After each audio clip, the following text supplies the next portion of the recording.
बिस्मिल्लाहिर्रहमानिर्रहीम। अस्सलाम वालेकुम। मैं हूं Ali Rizwan, international yoga coach और आयुर्वेदिस्ट, और आप देख रहे हैं हमारा यूट्यूब चैनल लाइफ हीलिंग।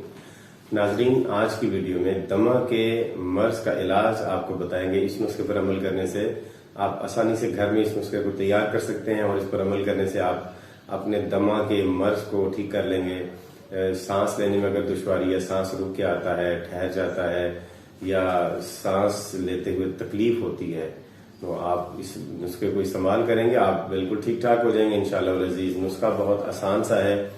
इससे पहले आपसे गुजारिश है कि अगर आप चैनल पे नए हैं और आपने अभी तक अगर चैनल को सब्सक्राइब नहीं किया तो इस चैनल को सब्सक्राइब कर लें, साथ में बेल का आइकॉन दबा दें और ऑल नोटिफिकेशन के बटन को प्रेस कर दें, ताकि आपको हमारी आने वाली तमाम वीडियोस का नोटिफिकेशन आपके मोबाइल की स्क्रीन पर मिलता रहे और आप वीडियोस देखते रहें, कोई वीडियो आपसे मिस ना हो जाए। हम हर रोज कई वीडियोस डालते हैं, तो इन बीमारियों का इलाज आपको घर पे मिल जाएगा। आपके सेहत के असूल आप सीख लेंगे, बगैर डॉक्टर के ही आप अपने इन तमाम मसाइल से निजात हासिल कर लेंगे।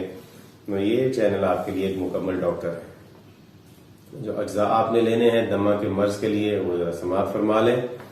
तुख्मे अलसी 3 माशा, तुख्मे अस्पंद या हरमल, ये आपने 3 माशा दोनों को नहायत अच्छी तरह से कूट के और पीस के बारीक पाउडर बना लेना है। तुख्मे अलसी और तुख्मे अस्पंद को आपने 3-3 माशा लेना है और इनको अच्छी तरह से कूट के इसका बारीक पाउडर बना लेना है और इसमें 1 तोला शहद मिला के आपने मरीज को खिलाना है।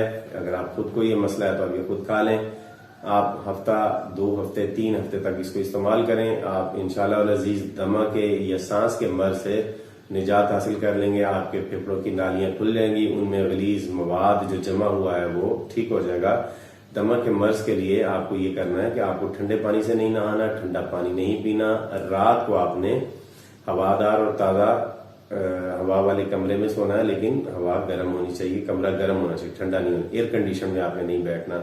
ठंडे खाने नहीं खाने, बासी खाने, चावल और आलू और इस तरह की दूसरी गोभी और दूसरी बादी चीजें भी आपने नहीं खानी है। तले भुने और बाजारी खानों से परहेज करना है। बोतल और चाय और चीनी से भी परहेज करना है। इंशाअल्लाह अज़ीज आप शिफायाब हो जाएंगे। आप इस वीडियो को लाइक कर दीजिए, शेयर कर दीजिए, चैनल को सब्सक्राइब कर दीजिए। अगली वीडियो तक इजाजत दीजिए। खुदा हाफिज।